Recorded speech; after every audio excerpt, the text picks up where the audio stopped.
and treat it different now. I think it has to be viewed like that. Like it's okay to treat it different because it is different. It's like, I think we talked about this the other day. It's like two-hand touch versus pro football.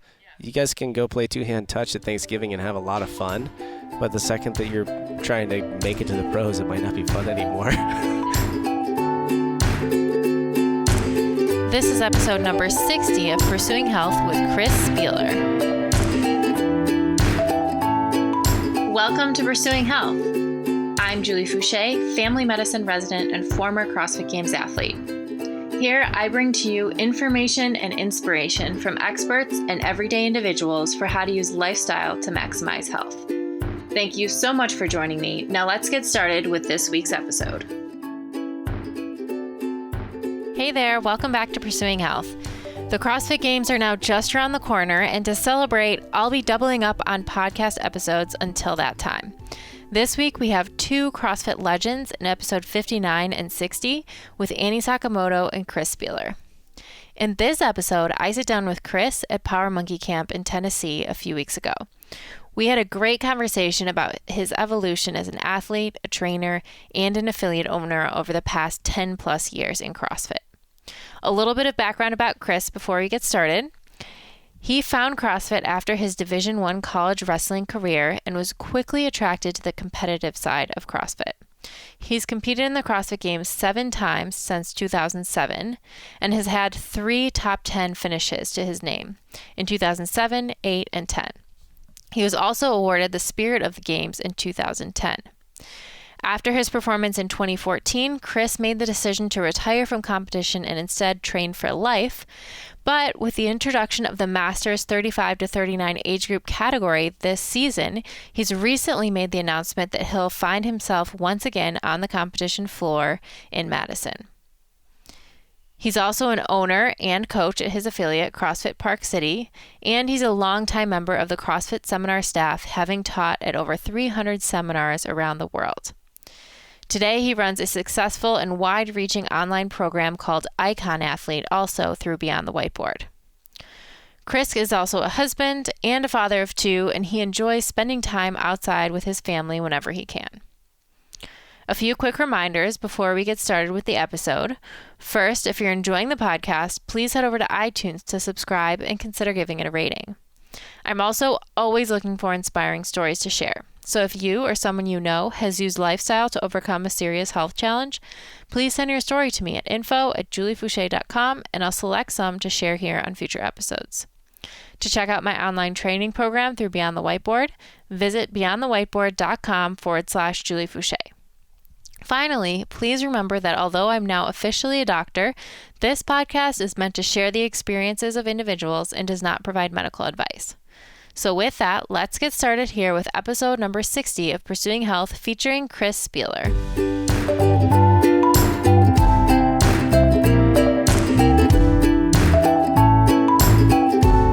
Okay, well, welcome to Pursuing Health. I am here with Chris Spealler, and we are enjoying Power Monkey Camp. We are. Thank you for taking some time to talk to me on the podcast. Yeah, my pleasure. Awesome. Well, let's start with some background. So people obviously know a lot about your history, and I know you were a wrestler before CrossFit, but can you talk a little bit about your athletic background there, why you think it prepared you well, and how you eventually ended up finding CrossFit? Sure. So I started wrestling when I was about 6, and I just stumbled into it at elementary school. The teacher handed out a flyer, and I thought it was like WWF. So I thought, well, duh, why wouldn't I do that? That looks awesome. Right. I'm envisioning Hulk Hogan and Superfly Jimmy Snuka. But yeah, it was totally different. And I really took to it largely because it felt super fair to me because I was so small as a kid. A lot of the other sports that I was doing, like soccer, that was kind of the only other one at the time. But even like as I was in elementary school, middle school, track and lacrosse and all these other things that I played, for me, they just didn't feel fair because everyone was so much bigger than me. Where with wrestling, I was able to go against someone that was actually my weight, my size, and I was like, man, this is really cool. That's so nice, yeah, it really took to that. And then I did that all growing up. I played a bunch of other sports though, all through elementary school, middle school, high school. And then in high school, my dad, I remember him walking into the TV room and he said like, hey, whatever's fine, doesn't matter. But he said, if you want to, you can either try to be good at everything that you're doing, or you can try to be the best at one thing. And I thought, man, that sounds really cool. Like trying to be the best at one thing. Yeah. So that's when I really kind of went into wrestling year round, with no other focus on anything else. Okay. But that wasn't until, I think, like 11th grade, 10th or 11th grade. Okay. So you were well into high school at that point. And was wrestling in college something that was on your mind, or? Yeah, at that point, the wheels started kind of spinning, and I think I knew that was always my true passion. I really enjoyed lacrosse, a really fun sport, and I was kind of on the fence as to which one I wanted to pursue, but I had been wrestling for so much longer that it just felt like the right thing to do. And if my goal is to be the best, I already had so many years under my belt. Where lacrosse, I kind of dabbled in it when I was younger and then played it in high school. Okay. Yeah. And then you went on to wrestle in college, correct? Yeah. So I wrestled at a little school called Lock Haven. It actually worked out really well because I'm not like not a big city kid, and I don't like, the huge university feel. So Lock Haven is a really small school in central Pennsylvania. There were maybe 5,000 kids there. Okay. So tiny. But the wrestling was D1, so I still got to go and wrestle Division I, which I wanted to do. Yeah. But I got that kind of small town or small school vibe and was able just to be in small classes. And honestly, I mean, I just focused on wrestling. Okay. School was kind of... What did you end up studying? Not pre-med. It was commercial recreation. I remember when I was sitting at the kitchen table looking at the application, and we had to either, choose just gen eds or pick a major. And I remember seeing commercial recreation, and I asked my mom, I was like, Mom, what's commercial recreation? Like, what is that? And she said, that's like if you wanted to work at a ski resort or own a ski resort. I thought, well, that sounds awesome. That's perfect, yeah. Yeah. So I checked the box and went to school to wrestle. That's cool. Yeah.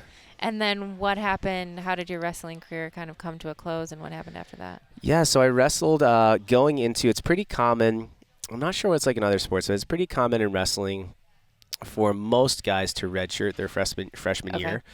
Almost all of them do, unless they're pretty like phenom kids. And largely because it gives them a chance to grow, because other guys can come in from junior colleges, or they might just have that additional year under their belt. So it gives them a chance to kind of mature. And then the leap from high school to college is pretty big. There's not, like, kids get beat up, really good kids from high school programs that might even be state champs and whatnot can get smeared by just a second or third string guy. So there's some growing there. And that happened the first year, that redshirt year. And then I wrestled the next 4 years and really had, it was a battle, because in wrestling, there's only 10 spots, but the team is still like 40 or 50 guys. Wow. So if you want to wrestle varsity, you basically have to earn your spot largely through wrestle-offs, where you can challenge somebody for their spot. And they do that in the beginning of the year, the middle, and then you could challenge during the year. And it took me, I'm trying to think, we had a really strong class. And my freshman year, I won the wrestle off, but I didn't perform well on the mat, so they pulled me off like after 2 matches. So I ended up having like a really tough year because I had earned the spot, but the coach didn't put me on the mat. But I still had to make weight and travel with the team every weekend. And that was a really tough year. And that kind of evolved to me just kind of fighting to get into the starting lineup. And I dabbled on and off in that through a variety of weight classes. But then my senior year is when I kind of had the spot varsity all year. Okay.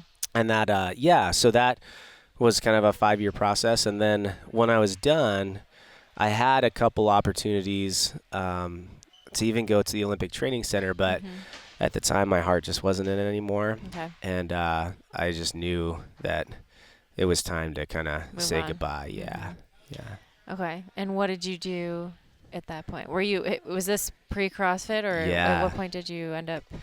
Yeah, so I finished wrestling, and I knew I wanted to move back to the mountains. Okay. So I finished wrestling, and probably, 5 days after NCAA tournament.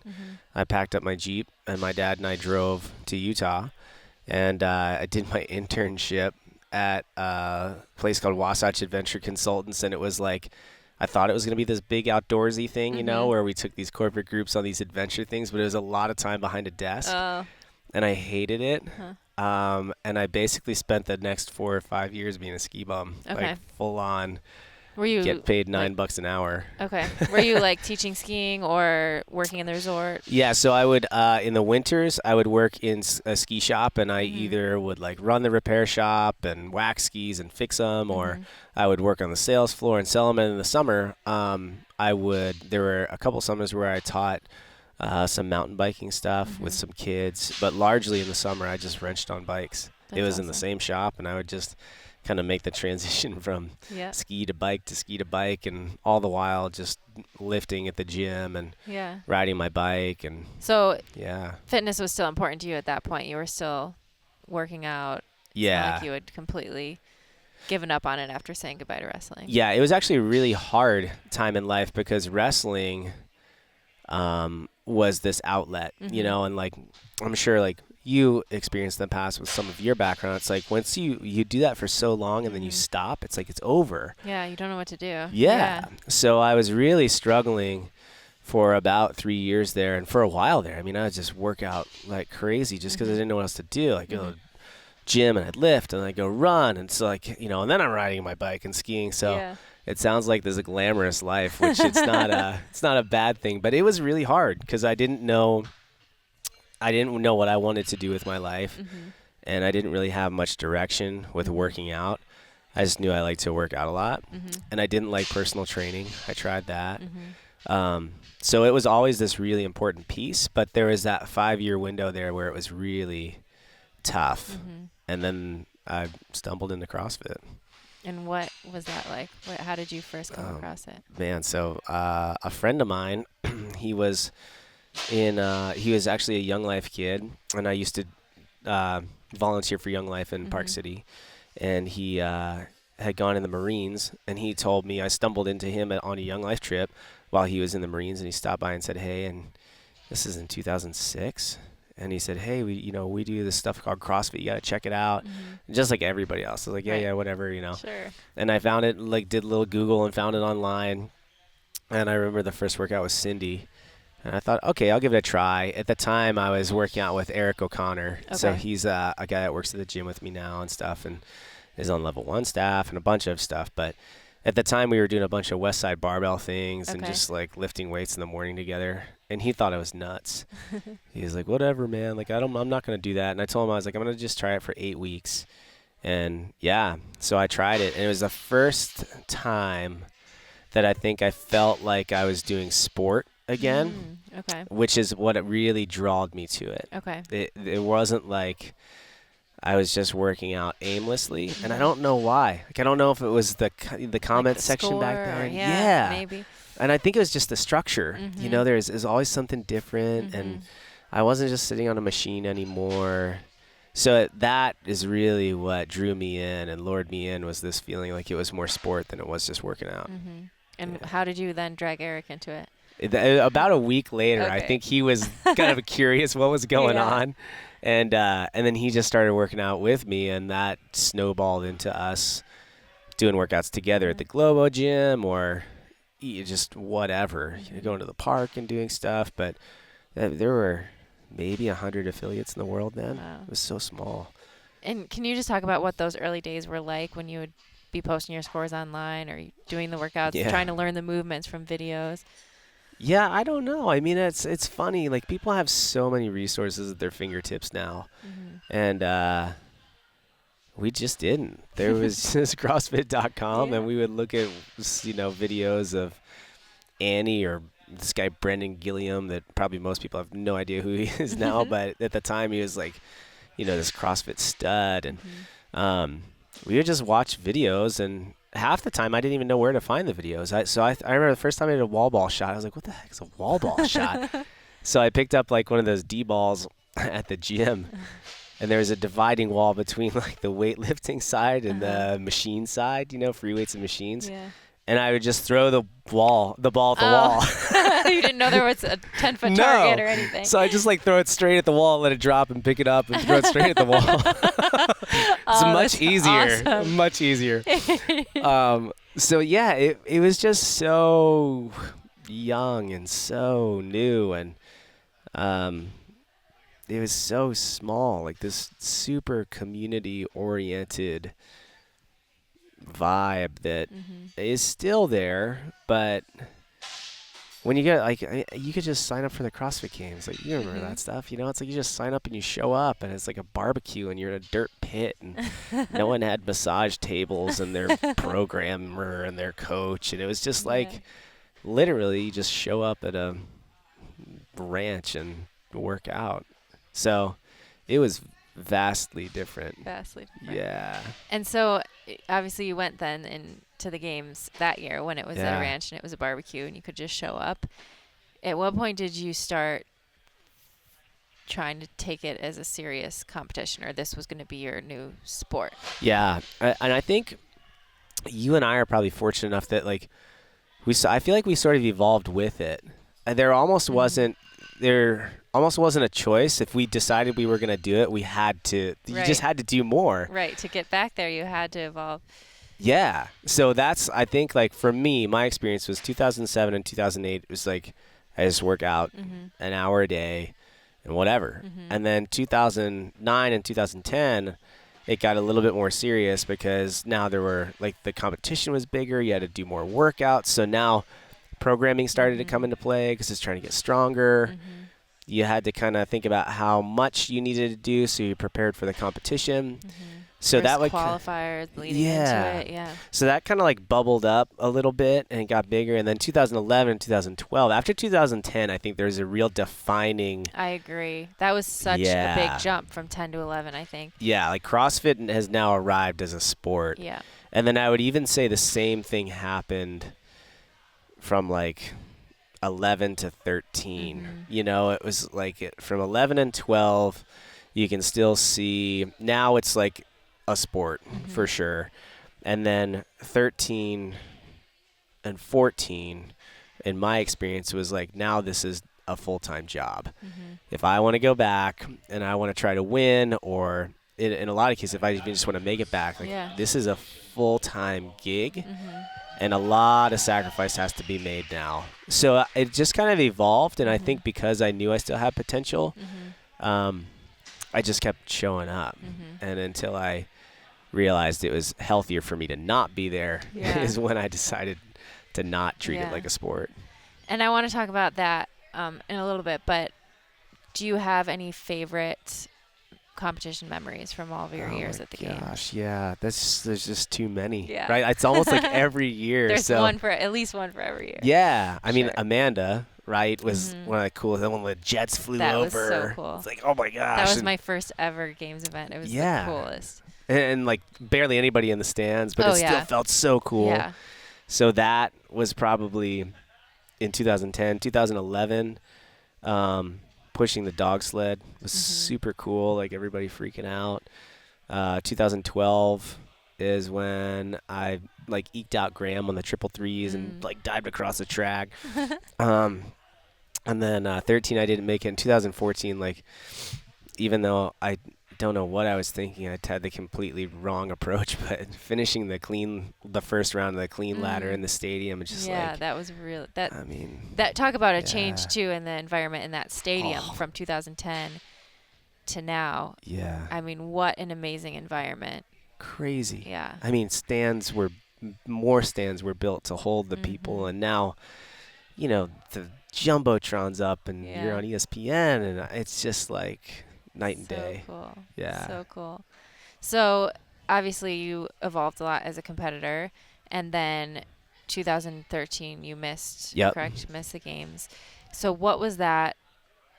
And then you had this decision, like, am I going to keep going? I know there was talk of retirement, and then Spealler's coming out of retirement. What's going on? Can you just talk a little bit about that decision process for you? Yeah. So I think I realized in those, because in 2012 I really did. I remember going on the update show with Pat, and I was like, done. And I really did think I was done. I meant it. But I learned from 2012 and 13 that, like, if I didn't actually make the decision, I could say it, you know, and say, like, no, I think I'm going to be done.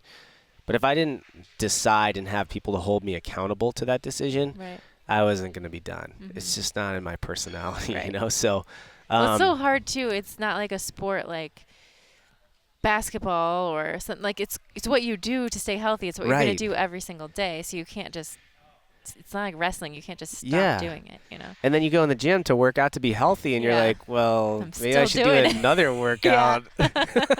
So true. Yeah. So that process was really, that kind of happened between 2012 and 13.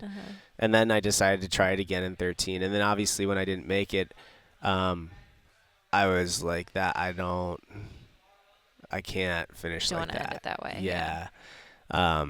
So then I decided again. That's when I decided again to go back. But I did have that conversation. That's when I realized, like, okay, if I'm going to say I'm going to be done, I need to figure this out. And that fall, I think I talked with both Ben, who was coaching me at the time, and my wife, Sarah. And we all kind of talked together and said, like, okay, here's where I am, like, physically. Here's the dynamic it's creating for our family. And is it worth what it takes to try to get back another year? Because I wasn't going to win the games. You know, I'm just like, it's just not. I know sometimes people are like, oh, like, if you just believe in anything, it's like, you can make it happen. Yeah, I'm also not going to play in the NBA as much as I believe in that, you know? So I decided then that's when we had that conversation to say, like, hey, this is it. Like, we're done. And that was really helpful to have that conversation because it helped me set some different goals up that year. So you said, okay, this is my last season, regardless of the outcome. Yeah. And what were some of those goals that you had set? Performance-wise, one was obviously to go back to the games. And that was really hard. Like, that was really hard because at the time, I wasn't really worried about the open. You know, I was pretty confident in going to regionals. But I remember leaving my gym to go to regionals and thinking, like, this could be it. You know, there's no guarantee. Yeah.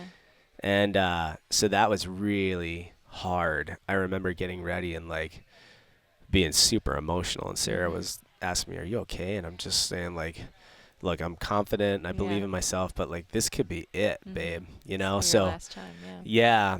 And thankfully I qualified. And then those goals at the games were much different. I think the three, I set kind of three. One of them is I just wanted to compete with heart because that is kind of like my equivalent of no regrets, right? Compete with heart. Which I think is what people really know you for. Yeah. You know, because you can see that every time you're out on the floor. No, I appreciate that. Thanks. And then two was I wanted to, like, kind of the tangible thing was I wanted to be there for every event. Like, I didn't want to miss that final cut. And at first I wanted to get in the top 15. But during the games and during some of the outcomes, I realized that wasn't going to happen. So I reestablished that to, like, all right, let's make it to the last day. And then the last one was, and I'd never made this one, was I just wanted to enjoy it. Because as you know, when you're there to win, like, there's let's soak it all up and look at the crowd. It's like, all right, I got to show up and compete. And then I'm in the back recovering and there's no time. So it was really cool to take that year to, like, actually look up and, like, soak it in and think, like, okay, this is my last time. I'm not here to win, but I am here to perform and do these other things. So it allowed me to have probably one of the more positive experiences at the games. It's such a cool perspective. And I feel the same way. Like, after my injury, finishing out that weekend, it was the first time when I really could enjoy being out there because you're not worried about the outcome or your performance, and you can just be like, wow, you know, I'm here, I'm doing the workouts with these amazing athletes, and really cool because it's hard to have that experience when you're really trying to take the competition as seriously as you can. I don't think you can. No. And I think that's okay. But I also am, like, I think, like you, I'm really grateful for the chance to have had that perspective.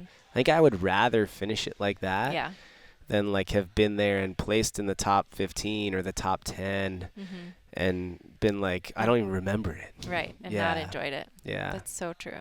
So true. So then you had your final season. You had a great experience, ended it on your terms, like you said. And so how then has your life and your training changed since then? So I still went through that like year of, Yeah, up and down. And up yeah, and oh down. my Yeah. gosh, like this is what I do to be fit and healthy, so I should work out 3 times a day. Yeah. But then I remember I committed to doing the ECC with Rich and Elizabeth and Stacy. Right, Like I okay. had committed to them the year before, so I knew I had to do that. Mm-hmm. And I went there and I was messed up. I remember my body was Mm-hmm. so messed up. And in that moment, I said, like, this has got to be the last Mm-hmm. competition I ever do because I'm just so messed up. And then after that, I kind of went through this, again, season of honestly, like, trying to let my body heal, Mm-hmm. which is really hard because I couldn't do a lot of things that I wanted to do. And I felt like I was going to lose my fitness and blah, blah, blah. But eventually, that turned into me figuring out that I do CrossFit just because I love it. Mm-hmm. And I do it for the health and longevity, Mm-hmm. but that looks very, very different. I really do, and I'm passionate about telling people about it because CrossFit as a sport has a lifespan. Mm-hmm. It does not promote longevity. I just don't think it does. I agree. I don't think that I think that is a very different thing from CrossFit as CrossFit. Yeah, and people can't do that forever. Mm-hmm. They're going to be messed up. Mm-hmm. And I think the sport's young enough it's to say that we don't know. Mm-hmm. A lot of people, we don't know. And I can still do a lot of things that I want to do, but I also, it wasn't just CrossFit. I started wrestling when I was 6, but because of the choices I made to compete the way that I have from the time that I was 6 until I was 36, Mm-hmm. like I know. I walk around and know. Yeah. So I really enjoy now just literally an hour a day work out with my class or do an icon workout or whatever that is. Like I try, because those are kind of separate communities, but ones that I'm with, so I really try to be a part of them. Mm-hmm. And that is just like it's like I don't know, it's so relieving now. If a workout comes up with like running, I can't really run that well anymore. It hurts my knee, so I'll just jump on an assault bike. And people are like, "Did you do it as prescribed?" I'm like, "I don't know. Did I? I don't know. I just worked out. It's fine." It's okay. I totally can feel you on that because same sort of thing with me where I'm like, if I got to the gym and I did my hour, it's a great day. And if I modify something or if I change something, it's it's definitely a completely different approach to when you're training for competition and something that's so much more sustainable. Yeah. For the rest of your life. Did you go through that stuff mentally though? Like, I mean, on your side, was that transition? Because I know you had so much more with school and stuff, but for you, was that transition really smooth, or was it kind of the choppy, bumpy road? Yeah, it was tough, but I think what helped me was one, the injury. So right from the beginning, I was just doing rehab, and I couldn't do full training anyways. Yeah. So for me, that was the goal of getting back to being able to do running and jumping and all these things. And then the second thing that helped me was school, because I literally did not have time to do more than an hour a day. So if I could get my 1 hour 5 days a week, I was doing really good. But it was difficult to take a step back and like not put any judgment on my workouts or my performance or my times. Yeah. And most of the time I was working out really late at night, exhausted, and obviously I'm not training at the level as I was before. Right. And so it's not going to be, you can't compare your times. I said I had to have new benchmarks or new times that was going to be kind of my new baseline PRs. Yeah. I think that was probably one of the harder things too, is like you actually watch your fitness kind of slip. Yeah. And that was, I think, why I felt so like, I got to do this, I got to do that, because I worked so hard for this. Right. But I don't know. I always kid around and say like the continuum of like the level 1 that we talk about, sickness, wellness, and fitness, like I think it keeps going. I think I went past fitness and started going back to sickness. You just go around. Yes. And around. So I had to go back into wellness and fitness again, because it was just, I think it takes time to kind of readjust and recalibrate for the lifestyle that we have or an injury that you're getting over. And man, I just want people to understand, like, oh, I just wish I could beat it into their heads and be like, your why doesn't have to be Matt Frazier's why. But I think they feel like that. Yeah. You know, It's like, so, I mean, because it's so cool to see the games, and that's how a lot of people first find out about CrossFit nowadays. And so, and the competition, the Open's amazing, and, you know, the competition aspect of CrossFit is amazing, but it doesn't mean we don't have to be, that's not the reason why we do CrossFit. Yeah. And we don't have to approach it in the same way. Approaching it for competition is completely different from approaching it for making you a better dad or making you better at anything else you're doing. And treat it different now. I think it has to be viewed like that. You know, like, it's okay to treat it different because it is different. It's like, I think we talked about this the other day. It's like two-hand touch versus pro football. Yeah. You guys can go play two-hand touch at Thanksgiving and have a lot of fun. Yeah. But the second that you're trying to make it to the pros, it might not be fun anymore. It looks very different. Yeah. Very different. It's so true. So now you're in a situation. So last year you end up, even though you're just doing this, you've shifted your priorities. You're just doing this for longevity. Yeah. Last year you still qualified to regionals, decided not to go. This year you're now in a position where you've qualified for the Masters. I think still up in the air, but we had a very convincing participant here last night at Power Monkey who I think made a good point that, of course, it would be very inspiring for a lot of people to watch you out there competing. But either way, people are going to support you in whatever decision that you make. So what is going through your head now that you have that decision to make? Yeah. One, I have a lot of respect for you for doing regionals last year because, like, my personality is so much like all or nothing. Right. Right. That when I saw you go, I was like, man, she's got her head screwed on straight. Because I was like, oh. It was a completely different approach. And it was a lot like, I think that what had helped me was having that year before, after my injury and being out on the floor. Yeah. Because I knew, okay, that was really fun and I could do that again with a completely different mindset and knowing, like, yeah, I'm definitely not in the shape that I was before. I'm definitely not going to qualify to the games, but I'm just going to have fun with it. But if I had tried to be like regionals, like you're there, and it almost felt weird to me because you're there and you see all the athletes and you see how stressed out they are and you're like, oh my gosh, I remember, I know what that's like. Them. And you know them and you want them to do well and you want all of them to qualify, and then you're like just hanging out, having a good time, like chatting it up with the people, coaches and whoever else is back there, and it's a completely different experience. Yeah.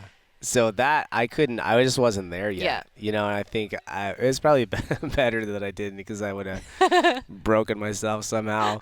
But now I think it's really, I didn't think I was going to be here. Because from the start, I've kind of just taken the approach of, all right, I'm just going to train an hour a day. Like, that's all I'm going to do. And whatever it gives me is what I'll take. And I thought, I'll probably make the online qualifier. Mm-hmm. And I'll just do that for fun. But during the online qualifier, I started kind of getting more stressed out because I had these expectations, and I thought well, wait a second, I did okay, and what if I could make it? And so I really had to temper that, leading up to it.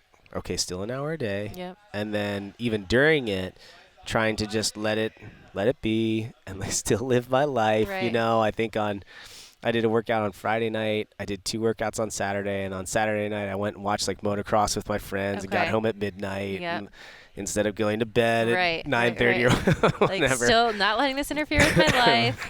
Yeah. So I was trying super hard, and so to see that end result, I think the biggest question is coaching Team NorCal now. I'm helping them out, so I don't even know if the logistics would work out for me to be able to compete and coach them. If they did, and I were to kind of go through that process, I think I would have to set some real solid parameters on what that looks like between now and the games, and have the same approach of kind of like you did at regionals last year.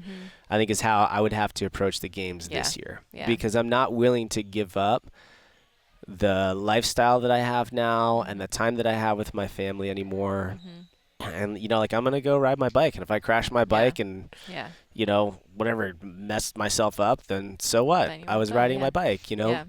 So I think I'm going to have to really Mm-hmm. decide on that. But there is definitely a piece of me that even though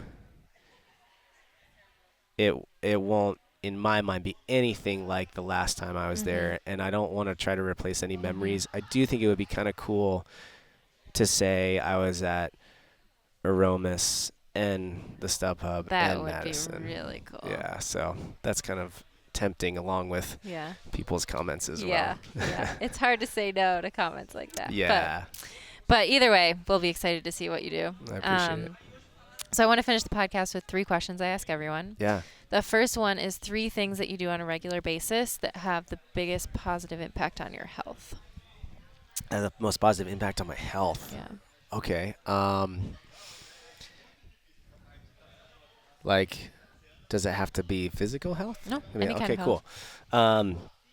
So one thing I try to do on a regular basis, and I often fail pretty frequently, but I enjoy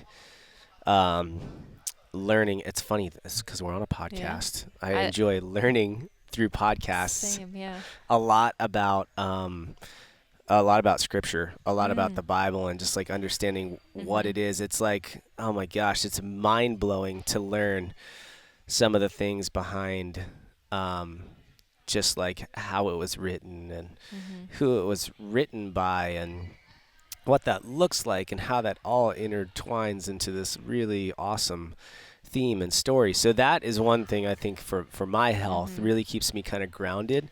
Do you know the names of any of those podcasts or ones that you really like? Yeah, honestly, it's only one that I've really dug into. It's called Join the Bible Project. Okay. And it's really cool because there's one guy that's very like super smart and he has studied Hebrew and he knows all like the geekery behind scripture. And there's another guy that's probably more like me and he's like, whoa, dude, stop. That's way over my head. Explain this. Yeah. So they have a really good dynamic of being able to help people that really want to nerd out on it and people that also are probably more like myself and need some more clarity.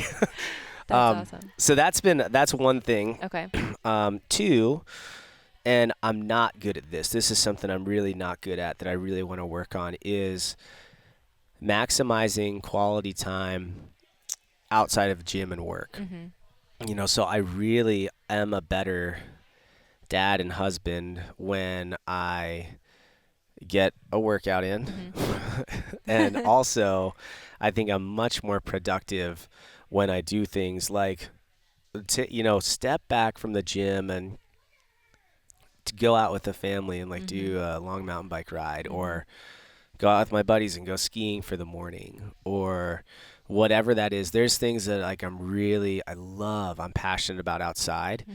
And I find as I get older and busier with work, it's really hard to make time for that. Yeah. So that, and then like this might not, I don't know. The other one is like I try to, like nutrition, I try not to get bent. Yeah. You know what I mean? Like I try not to get too wrapped around the axle. Yeah. Because I think it's really easy for us where we were, how it can be such a precision thing and such especially a coming huge from part. a sport like wrestling too, from an early age. Yeah. So I try to like really take care of myself because there's a family of heart disease or a history of heart disease in my family. So I really try to be aware of that and take care of myself, but also breathe. Yeah. Like I have cereal every night because I think it tastes really good and I think I'm going to be okay. Yeah. I think I'll be all right. Yeah. So like those 3 things, I think of that little bit of like give and take on the nutrition and the quality time outside of the gym, especially with my family. And then just diving into understanding what scripture is. Those I think it's nice to have some things to ground you that are outside of work. I love that. So true. Yeah. So true. My second question, you probably maybe already answered this, but one thing that you're working on or that you think would have a big impact on your health, but you have a hard time implementing it. Yeah, probably the quality time. And I think it's like that I'm pretty driven. And if I start something, I really feel like I have to finish it. Right. So with work, I really tend to get I have a hard time turning it off. And because with the programming or the podcast and things like that, no one's there to like say work day's over. Yeah. It's time to go home. Yeah. Here you are, punch your paycheck and now you're done, or Yeah. your play time, your time card. And it's just, it doesn't exist. So as an entrepreneur, it never stops. Yeah. And that's one thing that I really struggle with. And I wish I could figure that one out. I'm learning. Yeah, we're all working on that one for sure. I'm working on that one. What does a healthy life look like to you? It's funny. Like the first thing that comes to my mind is balance, but I don't agree with that. Mm-hmm. I don't really think so. I think people can be super passionate about things and still have a really healthy life. Mm-hmm. Probably the more that I've kind of have grown with the CrossFit thing and athletics and the work thing is, it sounds maybe cliche because I feel like a lot of people talk about it now, but like knowing why you're doing it. Mm-hmm. Like we can all have different reasons and we can all have different goals and different aspirations, but I think the people that really are grounded in why they're doing it are much happier, healthier people. So true. In general, even if it is an extreme, and like Andy Stump comes to mind. Like Andy's crazy, he like jumps off of, the side of mountains in a wingsuit, but he's really passionate about it and he's really calculated. And it's like, you know what I mean? Like, I don't get the sense that he's doing it because he feels like he has to. Right. And I think a guy like that, I mean, you got to have your crap together when you're doing stuff like that. But at no conversation have I ever felt like it's been a burden to him.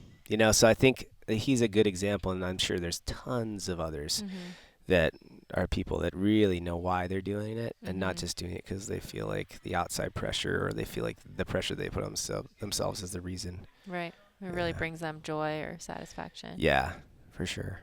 Awesome. I love it.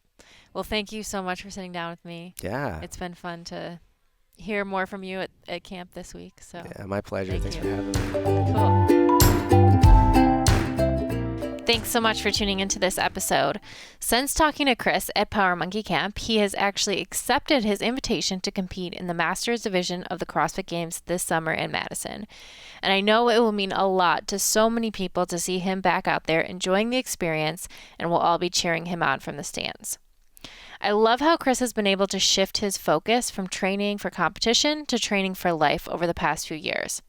I also love the point he makes that not everyone has to have the same why for training as top games athletes like Matt Frazier. For most of us, the real value of CrossFit comes from what it can do for our overall health and longevity, not the leaderboard. So I want to know, what's your why for training? How does this why shape your training regimen and the decisions you make? Let me know in the comments below this post on my website, juliefouché.com. To make sure you never miss an episode and to receive exclusive content from me, head to my website, juliefouché.com, and subscribe to my email list. If you like what you heard, don't forget to subscribe and consider giving the podcast a 5-star rating on iTunes. Also, don't forget to share your stories.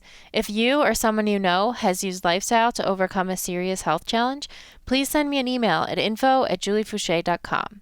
I'll choose some of these inspiring stories to share here on future episodes. Don't forget you can train with me through Beyond the Whiteboard by visiting trainwithjuliefouché.com. Thank you again so much for listening, and I'll catch you next time on Pursuing Health.